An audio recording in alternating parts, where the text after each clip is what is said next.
I'm doing this in what can only be described as kind of a backwards order.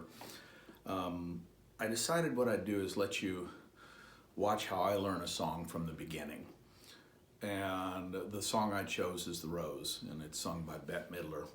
Now, I've already made some other clips showing, some of the different things I do. And it's funny because I think I mentioned Bette Midler by Bette Midler a bunch of times. But the idea is when I decide on a song, this is the process I go through. This is what I do. And it all starts with a search on Google to find chords that I like. And once I do, I go from there. And here we go. This is what I keep my music in. I've got a folder with nothing but chords. Lots and lots of ukulele chords, ones that might be hard to find up the fretboard, up the neck, different ones. I've also got guitar chords in here. Sometimes I need those to cross over. And then I've got one for current ones I'm working on, favorites, just good songs in general. But I've got all my favorite stuff and everything is accessible. Today, we're going to work with Bette Midler's The Rose. This one you may want to take a screenshot of. This is what I do on most all my songs. I start off by printing off the song. I'll find it online, on the internet, whatever it happens to be. Now this one is The Rose by Bette Midler. And you'll notice it's got chords all the way through, but in all honesty, right there is where it ends. So this is what I have to learn, and then I just repeat it 3 times. So there's basically 3 sections going across. So what I do is I take that one and rewrite it over here. So C, which plays twice as long, followed by G, then F, G, C. C continues on for 2 before I get to G, F, G, C. Over here, it actually says it's a C, but I've scratched it off because it's so short in how it's then. However you can read it, but it goes almost to an E minor almost immediately. Not quite, but almost, and then A minor, and it finishes off. But by doing this, it just makes it much easier for me to learn the chords. If I already know the words, it makes it much easier. If I don't know the words, then basically I will take a different color pen and write those chords where they need to be above the words. It just makes it easier, and that's what I'm all about, is finding the easiest way to do it. When it comes to the pattern I'm going to play or whatnot, I always start simple, and I might add to it. But I don't read music. I mean, I can see a D and know how to play a D chord in both a guitar and a ukulele, but I don't read music. And when I'm doing it, most people will post, okay, this is your down, up, down, or whatever it happens to be, for down, up, down, down, up, down. But I don't do that. I think like a drum.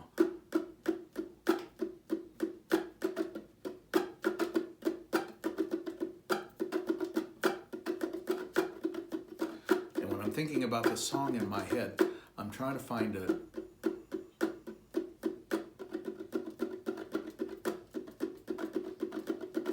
drum beat that goes with it. And I can practice that as I'm driving in a car and do it on my leg or the console or whatever it happens to be.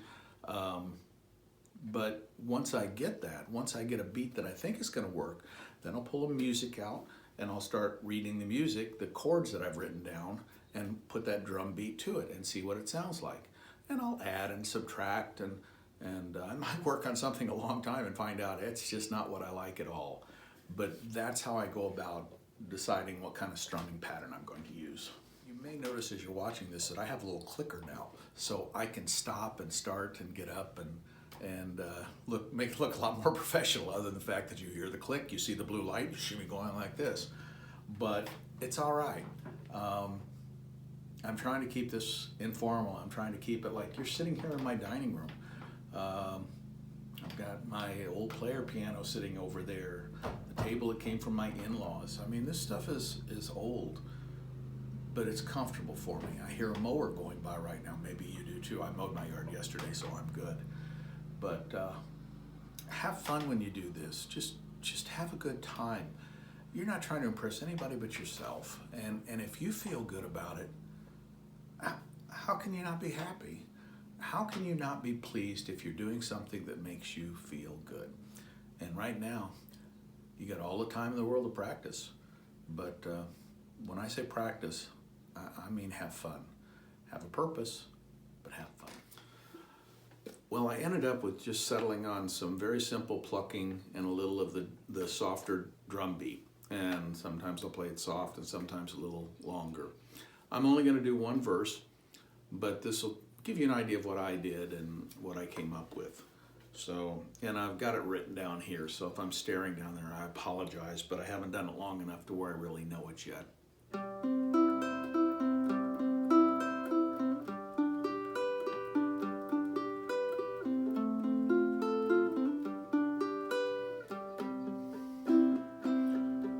Some say love, it is a river that drowns the tender reed. Some say love, it is a razor that leaves your soul to bleed. Some say love, it is a hunger, an endless aching need. I say love, it is a flower, and you, it's only seed.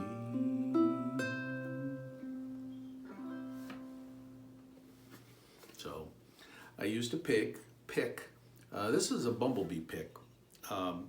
It's pretty nice. It's more expensive than it should be, but you can pull it out or push it in and adjust it for how you like it. You can also change the angle on it, so you can point it up or down or wherever you'd like. And for me, it works really well. It stays on my finger. I'll use it when I'm picking, but I use my index finger when I'm strumming. It just works out. So I hope you learned a little something. I hope you had some fun. Maybe in just how you address upcoming songs that you want to learn. But thank you. Thank you for tuning in, taking the time. You sure don't have to. You've got a lot of other things you can look at. I appreciate it. If you have any questions, post them down below. I will get to them. I'm doing nothing. I'm available. So thanks again. Be safe. Let's just say be safe.